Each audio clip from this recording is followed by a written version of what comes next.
Big பாஸோட லைவ்ல ராணவ் வந்து ஒரு டாப் 5 ப்ரெடிக்ஷனை பற்றி பேசியிருக்கார். அந்த டாப் 5 ப்ரெடிக்ஷனை பற்றியும் இன்னொரு பக்கம் பவித்ராவோட மண்டையை கழுவி பணப்பொட்டி எப்படியாவது எடுக்க வச்சிடணுன்ற மாதிரி ஒரு பிளானை போட்டு எக்ஸிக்யூட் பண்ணுறார் முத்துக்குமரன். பயங்கரமாக இருக்காது ஒரு பக்கம்.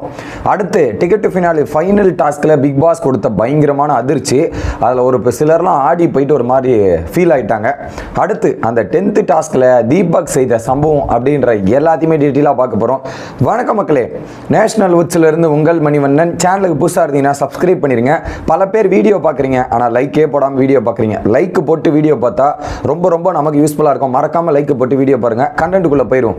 ஓகே, ஃபஸ்ட்டு இப்போ ஒரு பக்கம் பவித்ரா வந்து காலையே பேசியிருந்தார்ல முத்துக்குமரன். இதில் வந்து ஒரு ஹைலைட்டான ஒரு விஷயம் பேசியிருப்பார். பிக் பாஸ் சீசன் 8னா பணப்பொட்டியை பற்றி பேசுவாங்க, வின்னரை பற்றி பேசுவாங்க. ஸோ ஃபைனலிஸ்ட் ஆனாலும் நம்ம ரன்னர் ஆனாலும் ஒரு ப்ரைஸும் வராதுன்றது காலையே பவித்ரா கிட்ட போட்டோன்னா பவித்ரா ஆல்ரெடி அந்த ஐடியாவில் இருக்காங்க. நான் யோசிப்பேன் அப்படின்ற மாதிரி இருந்தாங்க இல்லையா. அதை வந்து என்ன பண்ணுறாங்கன்னா கிச்சனில் உட்காந்துட்டு திரும்ப வந்து பவித்ரா கிட்ட அந்த பணப்பொட்டி மேட்டரை பற்றி தீவிரமாக பேசுகிறாங்க, பல முயற்சிகள் எடுக்கிறாங்க. ஸோ பவித்ரா, நீ சொன்னேன்னா மற்றவங்களாம் நாங்கள் தடுத்து நிறுத்துவோம், உனக்கு ரொம்ப ஹெல்ப் பண்ணுவோம், இதெல்லாம் பல விஷயங்கள் பண்ணுவோம் பவித்ரா, நீ ஃபீல் பண்ணாதான், நீ சொல்லிடு, உனக்காக நாங்கள் வந்து நிற்கிறோம், அப்புறம் எங்களுக்கு எதனா கமிஷன் இருக்கா அப்படின்ற மாதிரிலாம் பேசி கலாச்சிக்கிட்டு பயங்கரமாக ஃபன் பண்ணுறாங்க. உடனே ராணவ் கோளாறுத்தனெல்லாம் சடனாக ராணவ் வரும்போது கோளாறுத்தனெல்லாம் பண்ணிடாத ராணவ், நீ கோளாறுத்தனெல்லாம் பண்ணாமல் இருந்தால் ஓகே, பணப்பட்டியில் கிணப்பட்டியில் நீ போய் கை வச்சிட போகிற, இப்பெல்லாம் பண்ணிடாத அப்படின்ற மாதிரி. ராணவ், நீலாம் ஃபைனலிஸ்ட் ராணவ், பணப்பட்டி எடுத்தால் நீ எனக்கு ப்ரொமோஷன் கூட காசு வருமா? வராது. நீ என்ன பண்ணணும், ஃபைனலிஸ்ட் ஆனியானும் மூவிக்கு ப்ரொமோஷன் ஆகும், இதெல்லாம் ஆகும் அப்படின்ற மாதிரி அங்கே முத்துக்குமரன் ஒரு பக்கம். ராணவ் நம்ம எது செய்யாதரான்னா அதுதானே செய்வான்.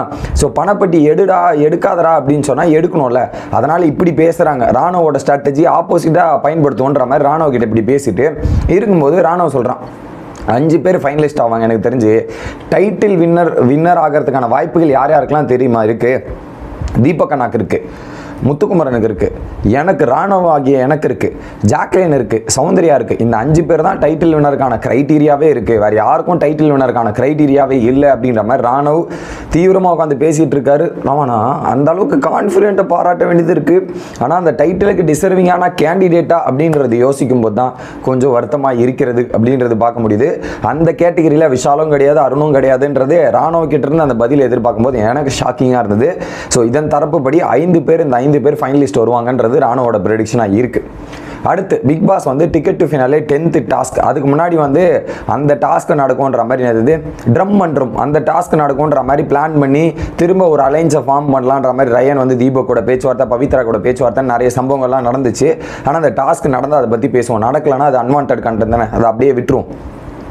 10th டாஸ்க் கன்ஃபெஷன் ரூம் போயிட்டு தீபக் வராரு. தீபக் வந்து அந்த லெட்டரை படிக்கிறாரு. அதில் என்ன சொல்லிட்டாருன்னா பிக் பாஸ், ஸோ யாரெல்லாம் முட்டை பாயிண்டில் இருக்கீங்களோ அவங்களாம் அந்த டாஸ்கில் பார்ட்டிசிபேட் பண்ணக்கூடாதுன்னும் போது அருண் ஒரு மாதிரி அப்செட். தீபக் ப்ரோ ப்ராங்க் பண்ணாதீங்க ப்ரோ, இதெல்லாம் பண்ணாதீங்க ப்ரோன்ற மாதிரி சொன்னோன்னே அருண் ஒரு மாதிரி ஆயிட்டாப்ல. அடுத்து பார்த்தீங்கன்னா அப்பயே அதை சொன்ன அந்த அனௌன்ஸ்மெண்ட் வந்த உடனே பார்த்தீங்கன்னா பவித்ரா கண்ண முடிய அழ ஆரம்பிச்சிட்டாங்க, ஒரு மாதிரி எமோஷனல் ஆகிட்டாங்க. ஏன்னா ஏதாவது ப்ரூவ் பண்ணணும், 0 பாயிண்டில் இருக்குமே, ஏதாவது பண்ணணுன்ற மாதிரி ஒரு பாயிண்ட்டுக்காக மொட்டை கூட அடிச்சுக்கிறேன்னு பேசினவங்க தான் பவித்ரா.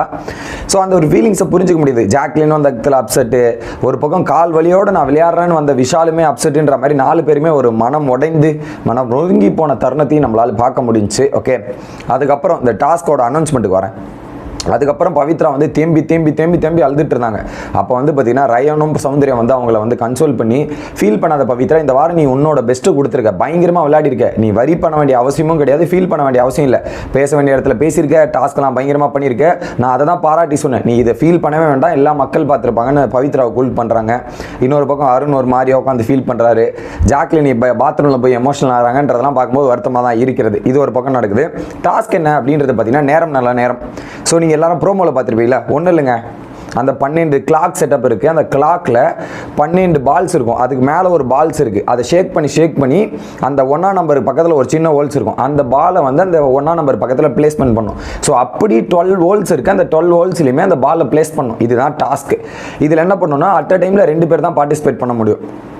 ஃபஸ்ட்டு வந்து ராணுவ மற்றும் தீபக் பார்ட்டிசிபேட் பண்ணாங்க. இதில் பாயிண்ட் எப்படி கால்குலேட்னா 6, 5, 4, 3, 2, 1. அப்போ இதுலேயே எனக்கு பல கன்ஃபியூஷன் இருக்குது. ரயன் 21 பாயிண்ட்னா இந்த டாஸ்கில் முதல் வெற்றியாளராக ரயன் தான் இருக்கணும் அப்படின்ற மாதிரி தோணுது. அது என்ன ஆகுதுன்றதெல்லாம் நம்ம வெயிட் பண்ணி பார்ப்போம். ஏன்னா டைம் கன்சிடரேஷன் தான் ஃபஸ்ட்டு. ஸோ இதில் வந்து பஸர் டு பஸர் டாஸ்க் தான். அந்த பஸர் டு பஸரில் நீங்கள் அந்த 12 ஹோல்ஸ்லையுமே நீங்கள் பாலை செட் பண்ணிட்டீங்கன்னா நீங்கள் வின்னர் அப்படின்றது தான் பாயிண்ட்டு. ஸோ அதில் வந்து தீபக் வந்து ஃபஸ்ட்டு பொறுமையாக ஸ்டார்ட் பண்ணார். அந்த பேலன்ஸும் அந்த ஐடியா தெரியல. அடுத்து ராணவ் அங்கே ஆடும்போது டப்புன்னு ஒரு 3 பால் சட்டுன்னு போட்டான். இன்னொரு பக்கம் slow and steady wins the ரேஸ்ன்ற மாதிரி தீபக் பொறுமையாக ஆரம்பித்து அழகாக அந்த பாலோட பிளேஸ்மெண்ட்டை கரெக்டாக கண்டுபிடிச்சி போட்டு ஒரு கடைசி 2 பாலில் டைம் எடுத்துருச்சு. கடைசி 2 பால் மட்டும் ஒரு 1 நிமிஷம் 1.5 நிமிஷத்துக்கு மேலே டைம் எடுத்துருச்சு. மற்ற பால்லாம் டப்புன்னு போட்டு வந்து ஃபைனலாக பஸர் டு பஸருக்குள்ளே முடிக்கணுன்றது தான் பிக் பாஸ் சொன்னார். பஸர் டு பஸரில் தீபக் கரெக்டாக 12 பாலை பிளேஸ் பண்ணிட்டு ஒரு தரமான வெற்றியை வாங்கியிருக்கார் தீபக் அவர்கள். இன்னொரு பக்கம் ராணவ் அவர்கள் 11 பால் 12 பாலில் 11 பால் பிளேஸ்மெண்ட் பண்ணிட்டு எவ்வளோ டைமிங்கில் முடிச்சிருக்காரு. இப்போ என்னன்னா நீங்கள் பஸர் டு பஸர் முடிச்சிட்டிங்கன்னா உங்களுக்கு ஒரு டைமிங் இருக்கும், நீங்கள் வின்னர். இப்போது அடுத்தடுத்த வர கண்டஸ்டன்ஸு இப்போ 12 பால் போடணும். 12 பால் போட்டால் நீங்கள் ஓகே, ஒன்று பால் கணக்கு வரும், இல்லை டைம் கணக்கு வரும். நீங்கள் பால் போடலைன்னா பால் கணக்கு, 12 பாலுமே நீங்கள் போட்டிங்கன்னா அந்த டைம் கணக்கில் யார் ஃபஸ்ட்டு செகண்டு அப்படின்ற அலாட்மெண்ட் ஆடுறோம். இதில் எல்லாருக்குமே பாயிண்ட் இருக்குது. சும்மா போய் நின்னா கூட ஒரு பாயிண்ட் அப்படின்றது தான் இருக்குது. ஸோ இதுதான் தற்போதைய லைவ் நிலவரம். தீபக்கை ராணவை வீத்திருக்க தீபக். அடுத்து முத்துக்குமரன் மற்றும் இன்னொரு நபருக்கு டாஸ்க் போயிட்டு இருக்கு. அது என்னன்றதை அடுத்த வீடியோவில் வந்து சந்திக்கிறேன். Bye S.